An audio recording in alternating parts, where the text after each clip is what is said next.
welcome to the Bridging the Generation podcast. I'm your host, Malak Arif. Today, we have a legend in the building. I'm talking about an entrepreneur, lifestyle specialist. You have seen this brother on the radio, got his own show, his own liquor. I mean, I don't even know where to start with this brother, man. He's from my hometown, Washington, D.C., proud native, man. And I'm talking about the one, the only Kenny Burns, man. What's going on, brother? How you doing, Malak? Thanks for having me, home team. I'm happy to be here. Nah, no. I'm happy that you're here, brother. And you know what? An interview like this, man, because Kenny, you've been involved in so many things. I don't even know where to start, but we know you as the lifestyle specialist. So talk about that a little bit, man. And how did you go about becoming the lifestyle specialist, man? Well, I mean, I became a lifestyle specialist at Woodrow Wilson Senior High School. Let's go. Let's go Tigers. Yeah. And so at the end of the day, I think I learned that people were my super skill. Okay. My superpower early. No doubt. I used to hoop, but I wanted to be in the streets more. So I ended up falling victim to, things that I was doing in my senior year in high school, actually. Okay. October of my senior year, I got locked up. And, I just knew that's something I didn't want to do going forward with my life. Okay. And the next fall, I tried to go to Montgomery Community College to go hoop. And I caught one on the rim in one game. And then the dude tried to come get me back, and I pushed him. And they cleared the stands and all that. So it just became one of them things. I gotta get out of here, man. I gotta get out of the DMV. Obviously I was at Montgomery Junior College, so that was in Maryland. But yeah, I was trying to go to school. I was trying to do the right thing, and then my cousin hit me after all of that. Like, yo, you gotta come to Atlanta, dog. Like, talk about that transition to Atlanta, because most people they associate you with you from Atlanta, man. I don't like that, man. I'm like, man, hold on. Nah, Kenny Burns from DC, man. Stop playing. Listen, man, and it's beautiful to have two homes. And I'll tell you, at that time in my life, staying in DC, I'd have been locked up. You know what I'm saying? Or dead. It was just, a no win situation for me. No doubt. And my cousin was going to Morehouse. Okay. He was like, dog, this Freaknik thing happening, man. It's the biggest black college experience you could ever, experience. Come on down. I was like, cool, got it okay with the PO. And literally went to Atlanta, man, and seeing so many diverse black people amongst the AU Center, which is Morehouse Spelman, Morris Brown, Clark Atlanta University. Yeah. It opened my eyes to some things, man, in the most positive way possible. No doubt. And back then, with no social media, people had to talk about you and talk about how you did this and why you a legend, or you know what I'm saying? You ain't had no clips to play unless you was on TV. Yeah. You know what I mean? Or you had things on the news. You didn't get any airtime. And so I went down there, man. My cousin had set me up. Big shout out to Leo Williams. He's also another, DC, DMV native. Okay. But yeah, man, I literally went down there. He had painted the picture like I was Scarface. So by the time I got there, everybody knew who I was. And we ain't talking about Scarface the rapper. No. So, and big shout out to Eddie Van. I'm doing some work with the legend Eddie Van and the Madness Connection, so stay tuned for that. Shout out to Uncle Ed. Yeah, the real DC. Yes, but sir. I think that, when I went there, man, I was able to meet a lot of people quick because of my cousins and people evangelizing my name. No doubt. And really how cool I was, and how, if they met me, they would love me type vibe. And I became the party dude. I literally started throwing parties as soon as I stepped on the scene. We linked up with some Detroit cats where we had family too. Big shout out to Wendell White, my cousin Damon Dorsett. We had, me, Leo, Damon, Wendell, aka Slick, my brother Sabe, who went to Wilson as well. Like we just, my brother Garnett Wilkins, I used to call him Fly Guy. We just went down there, man, to really try something new, get out of the situation we was in. And we got there, man. We were blessed to really, take over the AUC, man, and ironically became some of the biggest contributors to Atlanta culture at that time. Because you got to imagine, Criss Cross just sold 4 million records, TLC sold 4 million records. So Def and Rowdy Records planted their flags in the soil. LA, constructed one of the best labels of all time, LaFace Records. So I was there when all that was happening. So, hell yeah, you know, having my parties on Friday night, you know, I'm getting calls from the legend Shanti Shoestring Das. Like, can I bring Outkast? I got a new group called Outkast. Can they come perform at your party? So, but, you know, people don't realize, you know, even, you know, fast forward to 90, that was 92, 94.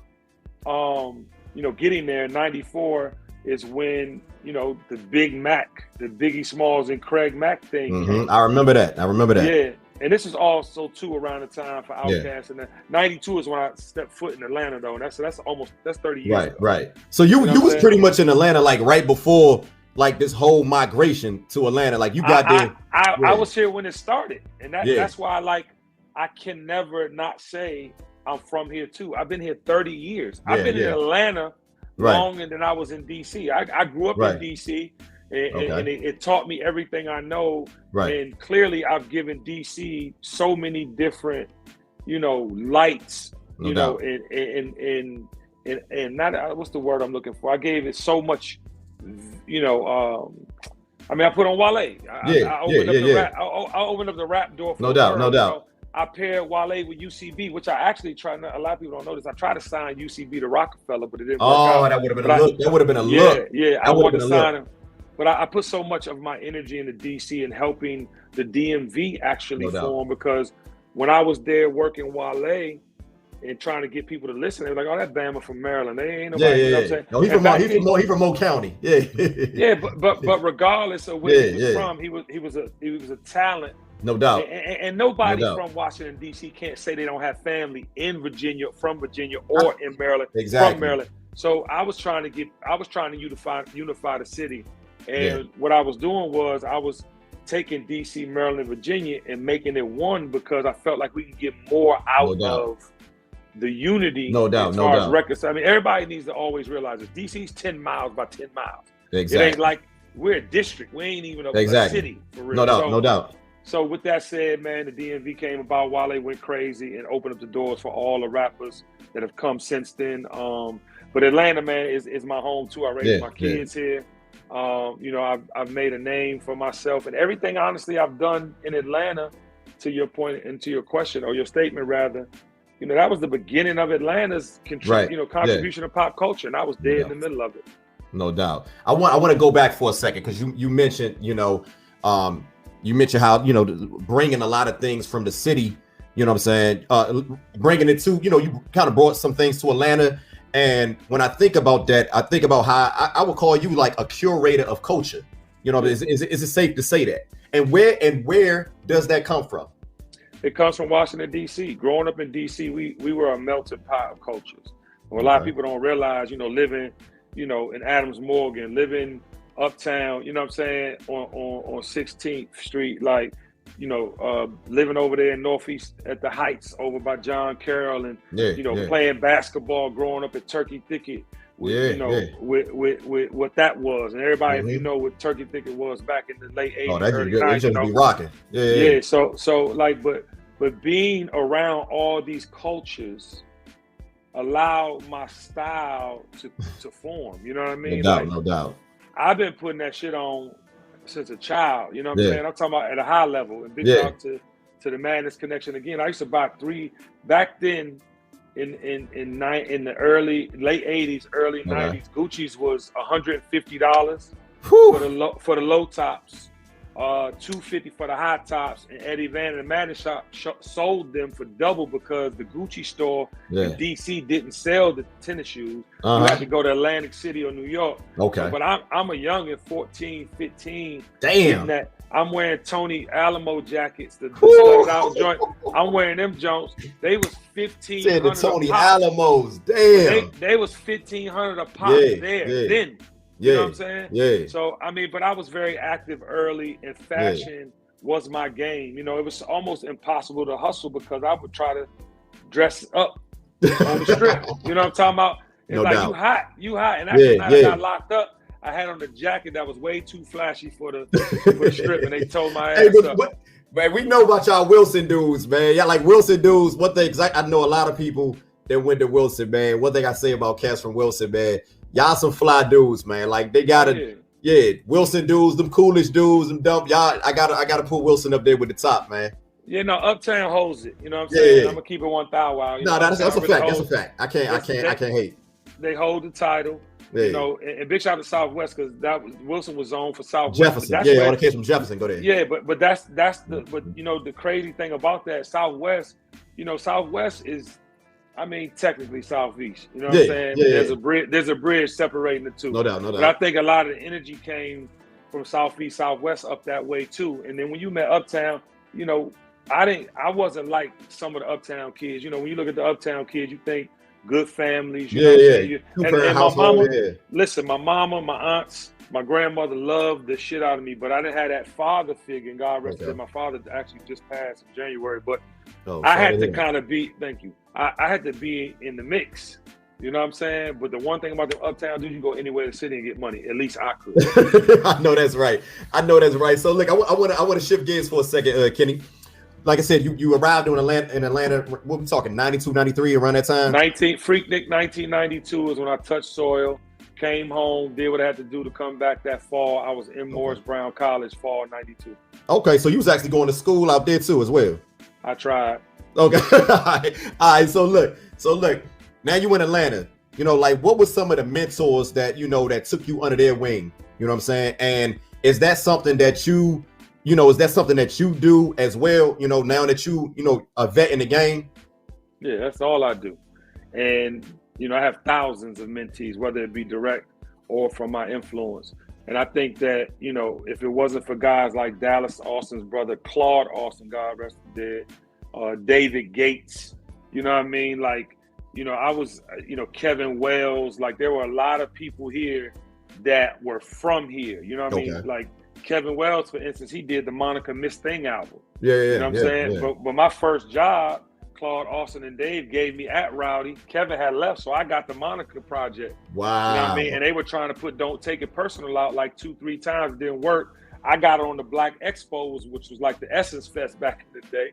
And literally, she went from nothing to gold on a single. She ended up selling a couple million records on Miss Thing. But like those were the main guys, man. Then I have like Frank Ski on the radio side. On the radio, from Baltimore. Yeah. But then like Greg Street. I met Greg Street in 1994. Didn't never know I was going to be in radio. I was just in the mix, you know what I mean? But those guys, when I decided to do radio, and even back then I knew them very well. They would always speak life to me. I was the promoter. I was the host with the most. And those were the guys I would give a lot of credit to because they saw me early and knew what I was about to do. No doubt.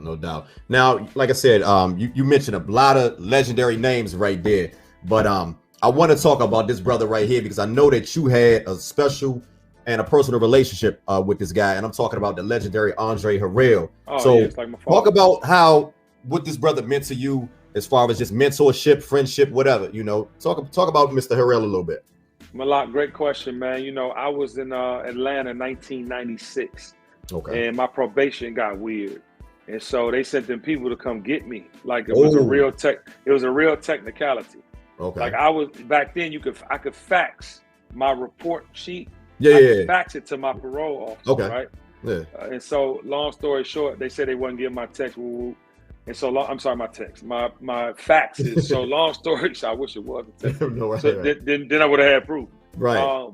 But anyway, I did have proof because I had records on my end. But long story short, I had to go to DC. Quick, you know what I mean? Because they can hold you up to 6 months and move you. And I was like, I ain't done nothing. There's no way y'all holding me. I'm popping. I'm the party guy. Like I got a lot of things going. So long story short, man, Clark Kent. I just got off the phone with him. DJ Clark Kent. DJ Clark Kent. And you just throwing these names out there like. Clark Kent, man. I used to bring him to Atlanta, and we became brothers. He used to take me across the globe with him, man. Shaq's house when he was at the Orlando Magic. I used to be there every 2 weeks. Well, shout out to Dennis Scott. Got an interview with him. 3D. Yeah, 3D, my brother. You know what I'm saying? And so, my big brothers. And so, you know, Clark told me he got this position at Motown Records. Okay. And I'm like, word? Like, you crazy? Like, Motown, like, crazy. And so he was familiar with, you know, obviously being on the road with him all the time. He knew I threw all the hot parties. You know, I was the first to bring Jay-Z to Atlanta. I was just about to ask, was he working with Jay-Z around that time? He was, and this is what I'm getting to. So he had introduced me to Dame and Jay, and so we had all started clicking up at D&D in New York. I brought him to Atlanta. They was making Reasonable Doubt. So whole time, Clark is up in his A&R stuff. He had stuff on Junior Mafia. He had stuff on Big. So he went over to Motown and he said, dog, you got to meet Andre Harrell. Right, and for me, like most people didn't know who that was, you know what I'm saying?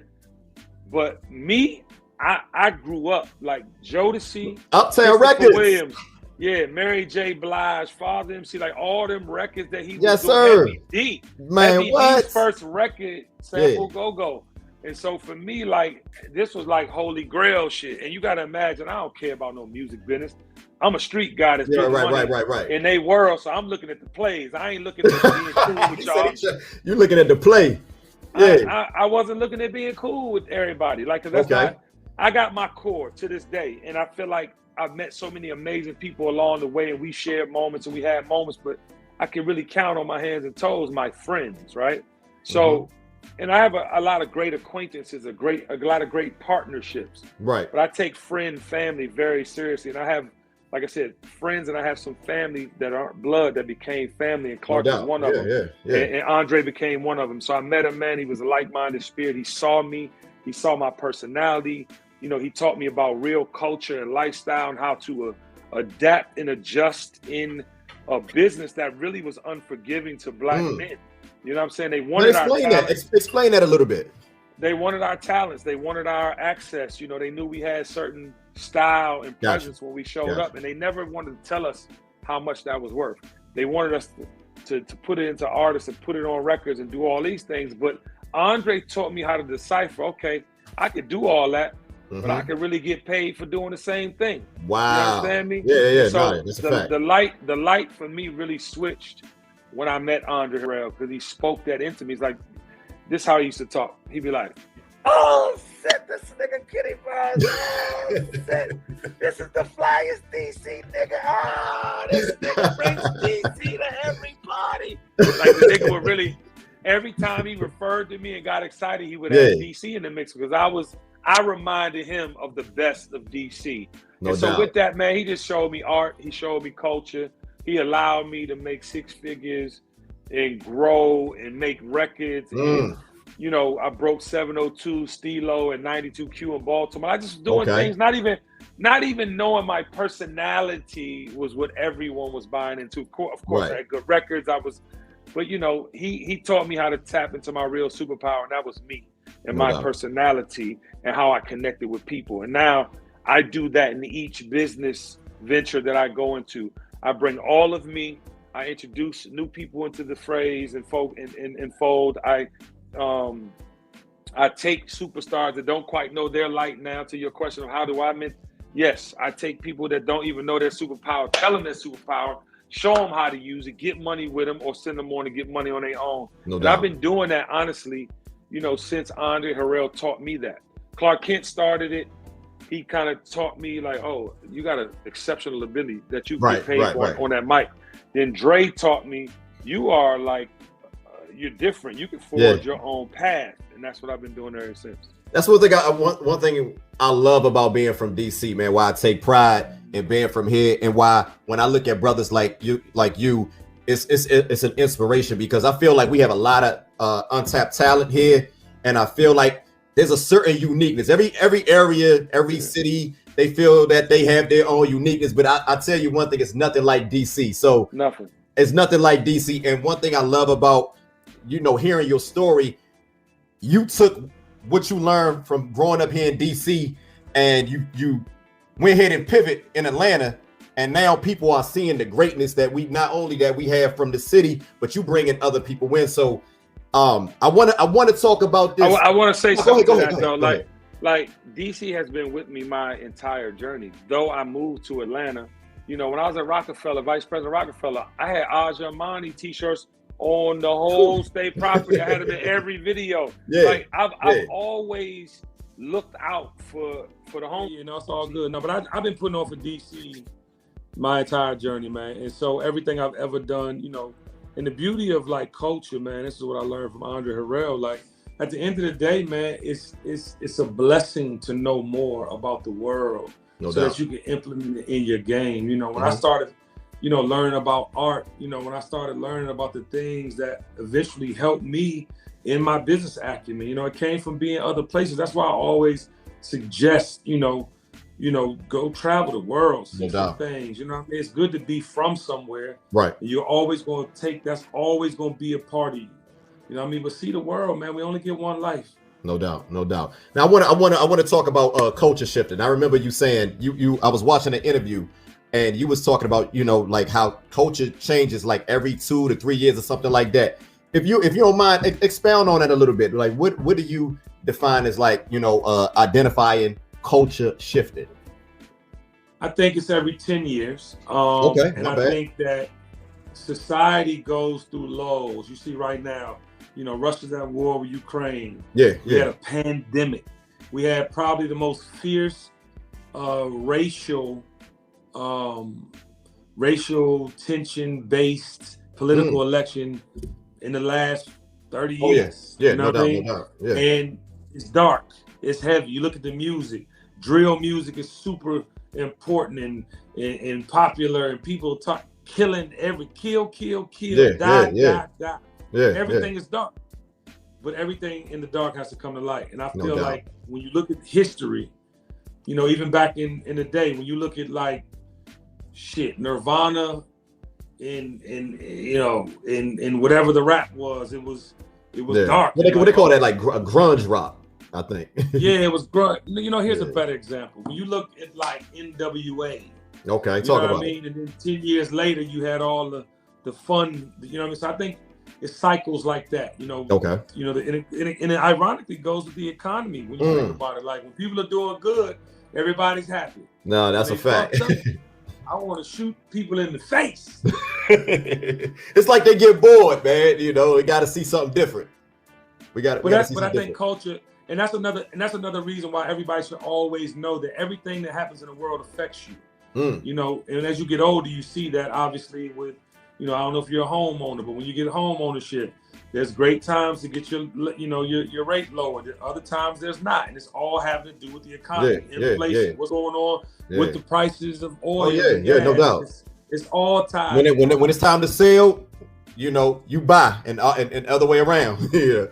So if you got money. If you got have money to do that, though. Yeah, no doubt. So look, I want to talk about, like, you know, one thing I love about you is you're able to jump around in different endeavors of your career. And a lot of people see you now. You got your liquor, which I want to talk about a little bit later. They will say, you're like, man, like how do you find ways to reinvent yourself, and where does that motivation comes from? It comes from, you know, God. You know, it's something I've never put limits on myself. As I've learned something, I've either consumed it from the standpoint of I want to be in this field, I want to, you know, participate in this, and if I made money, I stayed. If I didn't make money, I kept it moving, and I would always give everything my full heart, and creative abilities and passion, so that I could possibly receive all the blessings. No doubt. And, you know, speaking about the spirit industry, you know, I was the first influencer ever. I created influencer programs that all spirit companies use, but I loved it. I could party. I could make people have the best time of their life. Then it became more cultural. Why do we participate in this? What is the benefit culturally for us? And obviously that benefit led me to ownership. No doubt. And, you know, with that, that's obvious, right? Like you get to a point where, okay, I got a little bit of bread. Right. Uncle Nearest is the fastest growing American whiskey in U.S. history. Give us the backstory on that. Later, I want to get into this right real quick, Mr. Burns. I want to know the backstory because I don't think fans know the backstory of Uncle Nearest, and I want to talk about how did you come to developing this such an interesting wine. I think I've tried it. It's amazing. I mean, the taste is exquisite. So, can you talk a little bit about that? You meant to say whiskey, but yes. Yeah, but I apologize. My bad. Okay. So I was playing golf, ironically on Trump's golf course. One of 4 times I've ever played golf because I don't play golf. Okay. And it was some some business people were going to be there. Kenny, you should meet these guys. Oh, okay. They're VCs. They, you know, whatever. And I really don't do, you know, at that point in my life, I didn't really do like, if I didn't have an immediate business opportunity, I kind of like, I never wanted to play myself. Okay. But what I've learned was that my personality will get me in any door. And I didn't really play. I was more smoking Cubans and drinking tequila. But this guy that was there, I had met him, never thought I'd see him again in my life.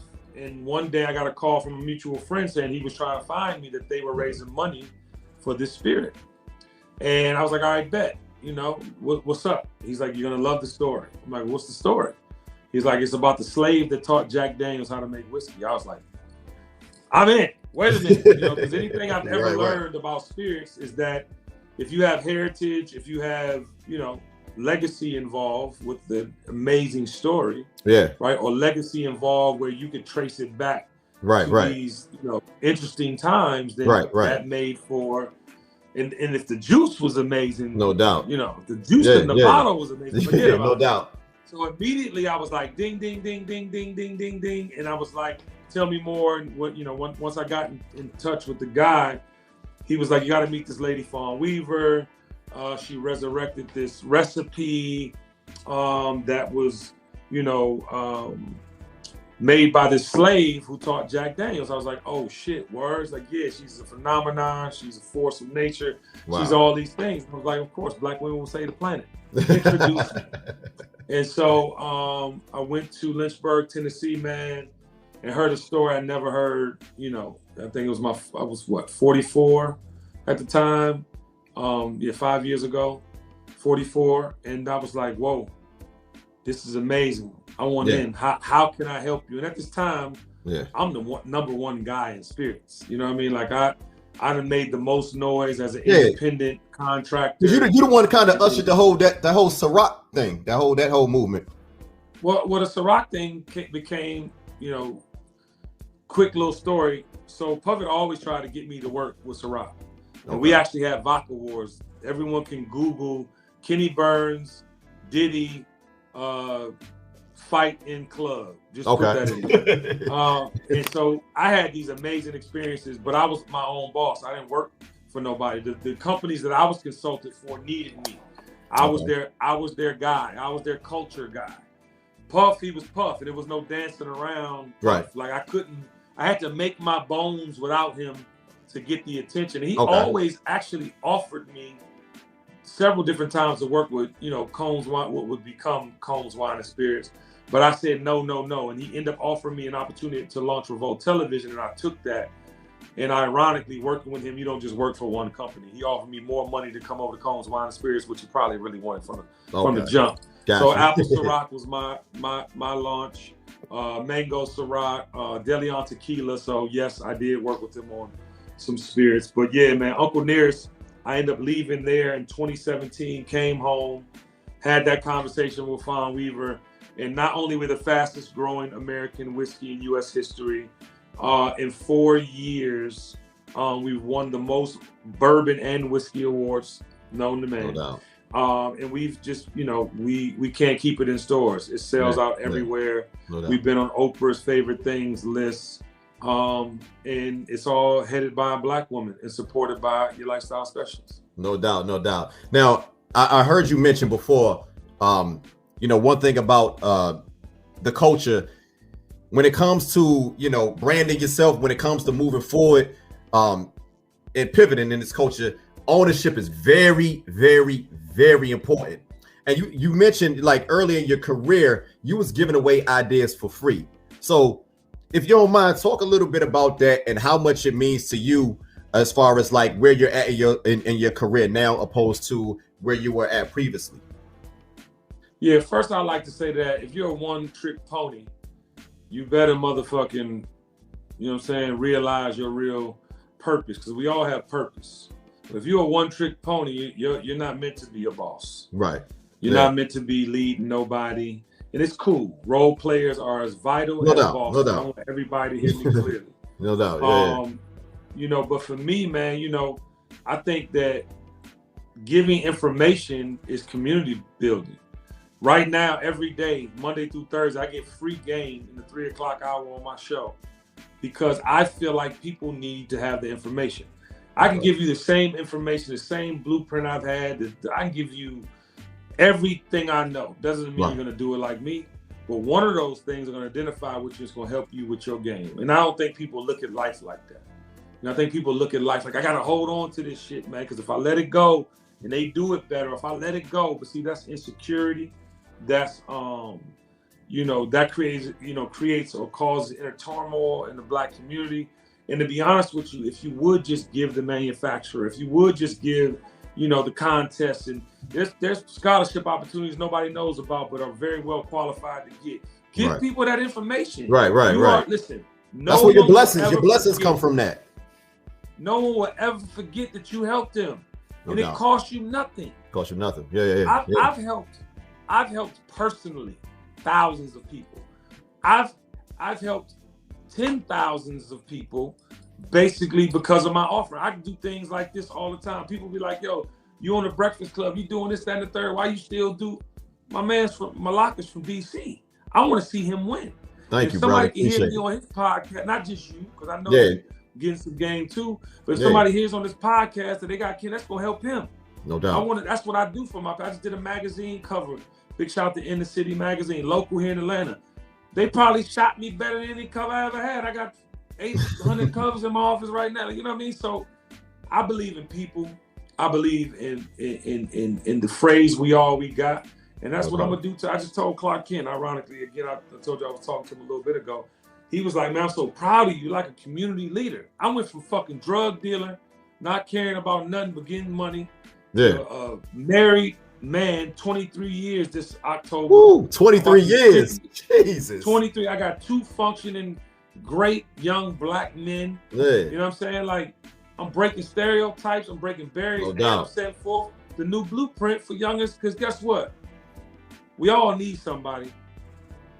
All you motherfuckers that think you can do it by yourself are sadly mistaken. And I'm talking to you Black men and Black women that try to act like you just can do everything by yourself and you don't need nobody. No, we all need somebody. No doubt. And your friends can't do what your significant other can do for you. That's all I would say right there, and I'm gonna leave that there. Nah, that's some jewels. I'm definitely picking these jewels up, and I pray that everybody who watch this, man, they take heed to what you're saying, man.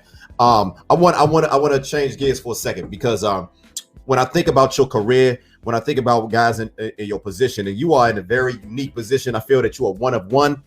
A lot of times, guys can lose themselves in this industry. Now, what has been some of the things that you have done to make sure that you have, always, remain humble, make sure that you haven't lost yourself, because we hear stories like Shakir Stewart, Chris Lighty, and have you ever met any of those brothers? Ran across them? Shakir Stewart's one of my best friends. First person I met when I came to Freaknik was Shakir Stewart. Oh, he was here back then? He was here in Atlanta. He was in Atlanta back then? He was, he went to school with Leo. They were freshmen together when I came. Okay. Freaknik 92. But great question. A couple things. I always knew life was bigger than me. You know what I mean? So it was never, it's so funny, man. People see my pictures and see me and all this shit and be like, oh man, he probably stuck up light-skinned nigga. He probably don't even give that Instagram page popping though, Kenny. I ain't gonna lie, man. That Instagram page is crazy. But they don't know me. Yeah. And when they get to know me, they will see that I'm the most selfless individual in the world. You know what I mean? So back to your question, I knew it was always bigger than me. I'm very selfless. You know what I mean? That's before I had children. And when you have children, you really know it's bigger than you. And when you get married and you share, your dreams and your hopes and desires with someone else and trust them with that, it's bigger than you. But I would say I always knew it was bigger than me. And then also money was never my goal. And I look at people like Shakir, God rest him dead, and it still upsets me because Shakir was one of one. He was like me. He had these ambitions and desires, but mental health is a motherfucker. Black men from our generation weren't allowed to cry or say they were hurting or, because it wasn't cool. Nigga, you had to bear the world on your shoulders. You had to get it done. Yeah. But that's not reality. Reality is we hurt too. And to all the black women out there, you know, I say on my show, and I said it here today, black women will save the planet. I truly believe that. I act on it daily. But at the same time, black men need that same love. Black men need to know that they can be comforted. We can't bear the weight of the world on our shoulders. We're not supposed to. It's inhumane to deal with all that and not have releases. Yeah. And that's what happened to Shakir Stewart. And that's what happened to Chris Lighty. And it's sad because, you know, everybody ain't equipped to deal with life, period. Let alone, you know, the things that come with it, you know? So I want to encourage our communities, man, to be a little more thoughtful and caring. You know, I go on Kanye because I know Kanye. And I think I say the things that'll get through to Kanye. But also celebrate Kanye because we've never seen nothing like that in our generation. So at the same time, there's balance in my offering. I can call him, you being stupid, nigga. What the fuck are you doing? Like, you know, browbeating your wife, nigga. You can't do that shit. Yeah, he look crazy. He look crazy out here. He look crazy right now. No, but I know him too. Yeah. Just like I can say, Puff, you don't own the black vote. He blocked me, but I don't give a fuck. Yeah, yeah. Like, I said the truth, but those aren't detrimental things. Those are truth. Right. Those are true facts, and those are things that will make people reevaluate and hold themselves responsible. And that's all I do. But again, we need to support, you know, the idea of community, and we you know, it's a lost art for us, man. You mentioned balance. Yeah, you mentioned balance. Like when I see you, you know, I follow you on IG. You have one of the best Instagram pages on IG, period. Period. You know what I'm saying? But the beautiful thing about it, man, you know, it's the person that we see, you know, on IG. You're a better person. You know, when I talk to people who know you, and I know people that know you, I've never heard anything bad or negative about Kenny Burns. And thank you, like I said, you mentioned balance. How has it been balancing your career and being a family man, being a father, a husband of 23 years? You know, you're in the clubs, but you got a wife. So talk about that a little bit. How was that? Yeah, well, first of all, as far as my wife, you know, she saved my life. You got to have a partner that understands you. Sometimes better than you understand yourself. You have to have a partner that challenges you. And so, you know, we have that bond where, you know, I'm putting that first. Nothing is going to come between me and my family. And then obviously when you have kids, you understand the real meaning of family and your purpose here. So I'm clear on my purpose here. Okay. And that is my balance. You know, I chose not to fly private and be here for 2 weeks and woo. I mean, I've flown private plenty of times, but I'm saying, like, I don't have to. Yeah, hold on. Let's not get it twisted. Kenny has definitely been on some jets. Let's not do that. Yeah. I've been everywhere. I've done everything. I've flown on I've been on the number 2 of Google's yacht for a week, nigga. I'm talking about full service kitchens and all shit you ain't never seen. But my thing is, like, I don't live for that. I never lived for the, you know, my light is God's light. My light and what I offer, my superpower is God-given. My power is to affect and inspire people. I'm clear with my purpose. I'm aligned with my purpose. And I think that is the balance. The balance is when you are out here, y'all, and you find your purpose, you got to align that with your product and your service. You can't keep doing shit. When you find your motherfucking purpose, you don't align it with how you getting money and how you moving around. It's always gonna be it's gonna be this. When did you learn that? My luck was when I got married. Okay. I saw the thing that would keep me focused, right? Because at 27 years old, it's real easy not to be focused. But I saw the thing that would keep me focused. And then when I had kids, I knew my purpose. So I was walking in my purpose. I hadn't quite yet aligned my purpose with my product and or service. Okay. But, you know, and to be honest with you, man, I'm going to keep it 1,000. It's going to fuck you up. I didn't really align my purpose and my product and or service until COVID. And I had made millions. I had been in the business. But COVID let me know that my relationships with the people that support me, and look, that's my tribe. COVID allowed me to sit down and realize I had fucking childhood trauma. I had things that I had to deal with. But becoming vulnerable, sharing those things, made it comfortable for other people to do the same. I wish Shakir had that. I wish he had that, because if he had that, he would have known I saved lives doing that. And I know that's my purpose. Clark Kent again, telling me he's proud of a community. Absolutely. That is what I'm here to do. Now, I've been doing it. I was walking in my purpose, but now I know. Now you know. You know, now I am 100% clear why I am here. It's a beautiful I've been thing. doing it. Yeah. I've been doing it. Yeah. But now I know. Nah, I feel you. I feel like as I get older, you know what I'm saying? Because right now, especially in with this generation, and especially you already know in your industry, as you get older, they kind of try to push you to the side. But I feel like brothers like you, with so much wisdom and so much knowledge, you know, now I feel like I'm in my purpose. You know, I'm in my 40s now, and I never in a lifetime thought I would have the opportunity to meet Kenny Burns and talk to Kenny Burns. But you know, now I feel like the things that I went through in my past, just like the things that you talk about, it made you who you are. So, you know, with all that being said, talk about how, like, aging in this industry. You know what I'm saying? Because you, brother, you make this shit look good, man. Like, pause. Like you make this shit look good, brother. I'm 49, about to be 50, October 29, 2022. Okay. And I got a Puma deal. I have 2 new spirits that I've added to my portfolio. That's what's up. I have a new lease on life. No doubt. Right? Because back when my OGs was 59, 50, 49, about to be 50, they was trying to write them off. Sit your ass down. You listen. Yeah. I'm telling everybody watching right now, all the youngins, you can't fuck with me on the fashion. You can't fuck with me on the motherfucking shit talking. You can't fuck with me on this paper.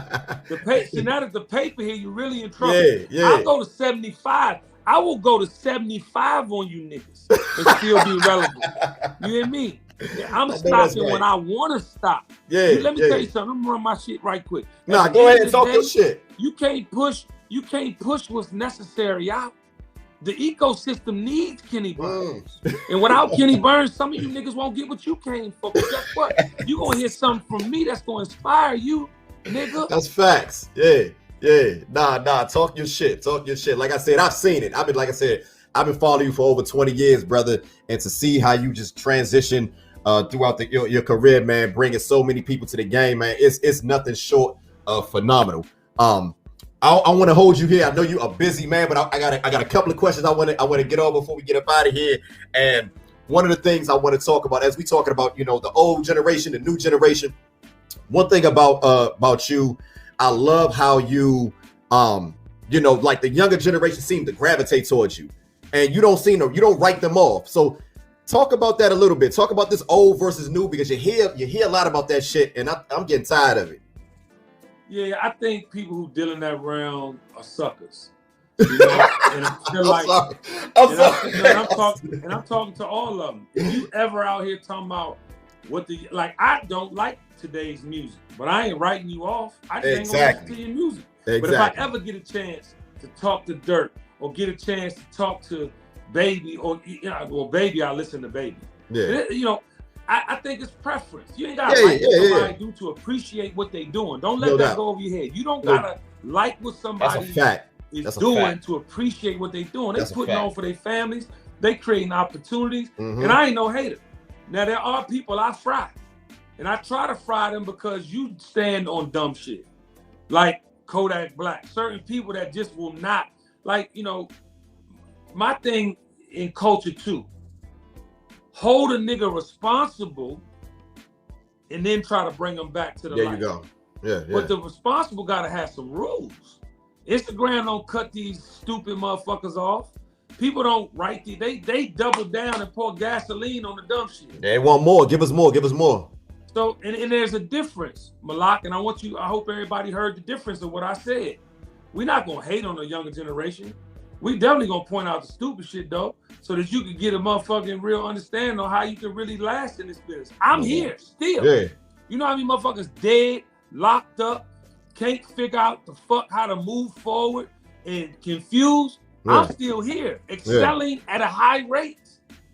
So you can listen to me or not, but at the end of the day, I'm gonna speak life into those that I think motherfucking will speak life into others first. And then I'm gonna come get you motherfucking dumb motherfuckers that don't want to listen and try to give you some free game too. But I am gonna fry your ass a couple times because you can't think shit is sweet. Life ain't sweet.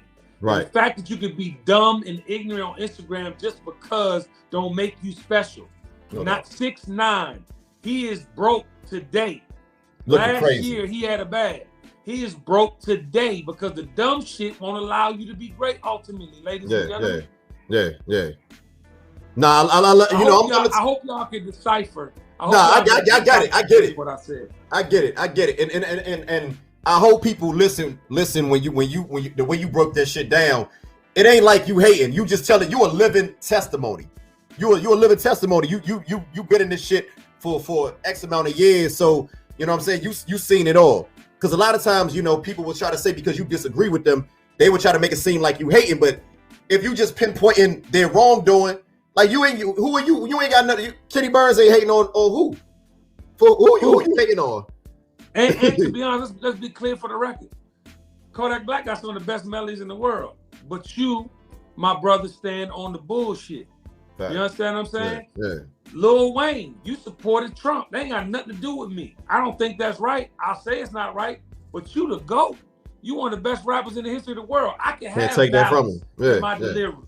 I can feel both ways about somebody. You know what I'm saying? Yeah. And if they feel a way about it, fuck them too, like for real. But at the same time, I'm a love machine. I have nothing but love to give. But when you stand on bullshit, I gotta call bullshit. Right. Nah. Everybody should be, you know, I feel like everybody should be entitled to their opinion, but you will have to stand on your opinion. You know what I'm saying? I hope you're willing to take whatever backlash that comes with that. So be cognizant what you say, but if you say certain shit and it rub people the wrong way, I hope you can stand on that shit. You know what I'm saying? And don't do things. This is for any aspiring host, personality that wants to that people are your superpower and you want to deliver messages. You can't stand on bullshit. You can't stand on messy. Charlemagne the God is a great example. He started out like his mentee, Wendy Williams. Then he got chased around 1 or 2 cars. He got caught in the alley a couple times. And now he's a motherfucking thespian in Yami. He's in the books. He's in the political. And that's what we want you. Yeah. We welcome you back. You know what I'm saying? But at one point you was tripping because you thought that shock jocks and people that did things outside of the now mind you, I'm clear. I fuck with you, but you stupid. That's some widow shit. Or you a genius. I want to help you even more because you say that. Lil Baby, he said he didn't get tattoos because he didn't want to look like a thug. He is a trapper. Right. Yeah. But there's vision for yourself, and then there's your current circumstance. I love that. I remember when people listen to people talk about motherfuckers and go ham.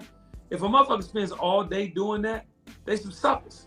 You want to stand on the bullshit and negative shit. But if you hear a person like me call somebody out, that's for us to get them right. Right. I'm not trying to have Kodak Black lose no money. Yeah. I wish he'd just get on his shit and be a positive resource no doubt. for other people. And I can't listen. My job, Malak, is to identify people like you that want to help culture grow and put us in the best light possible as we continue to forge through the systemic situation we in. Right? And if you don't help that bottom line, you got to go to the side. I'm not getting rid of you. I'm not canceling you. But I can't let you gotta get out the way. You gotta get out the way. The message is clear. We deserve more. We deserve more. Right. We deserve more. Yeah, that's a fact. No, I love that. I love that. Like when I watch you know, people say, man, you know, you in your 40s, you looking up to a somebody else. I'm like, that just because I'm in my 40s doesn't mean I can't, you know, inspire to make certain moves or to look up to somebody else. You know what I'm saying? It is what it is. Malak, when you think you make the most money in your life? I know I'm making it now. Right. I'm gonna say 40s. I ain't never make this type of money. I'm gonna say 40s, 40s and 50s. If you do it right, your life will be like this. Yeah. Until you check out this motherfucker. Because the niggas that do this, it's too many is too many. So if somebody's saying that you can't be who you want to be in your 40s, 50s, then they hate us.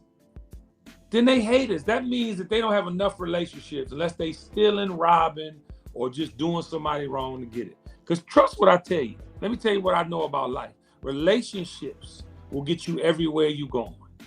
But guess what else will? The motherfucking truth. And if you keep lying to yourself, you ain't never getting what you came for. That's, man, them jewels right there. I appreciate that, man. I appreciate that. Well, look, Kenny, man, it's so much I would love to talk about with you, man, but I know your time is precious. This part one. We'll do another part two. You know we got to. But again, hey, Kenny, man, it is an honor to have you on the Bridging the Generation podcast, brother. I look forward to just seeing you continue to do great things in this culture, man, like you have been doing. You always represent the whole team. You represent the culture. And it's an honor to have you on the platform, brother. You got anything you want to say before we get up out of here? Nah, I just want to tell you, necessary, Malak. Messaging is key to be understood. Like, we have to be able to communicate messaging so people can understand. The message has to be clear. We cannot allow our people not to have the information any longer. So you being in this position that you in, man, the reason I'm doing this podcast, because I believe you have that superpower and ability. Keep giving people the information. Thank you. I appreciate it. Again, I'm Malak Arif. You watching the Bridging the Generation podcast. We got the one, the only, Mr. Kenny Burns. We signing out. Thanks, brother. You have a good night. Love. All right.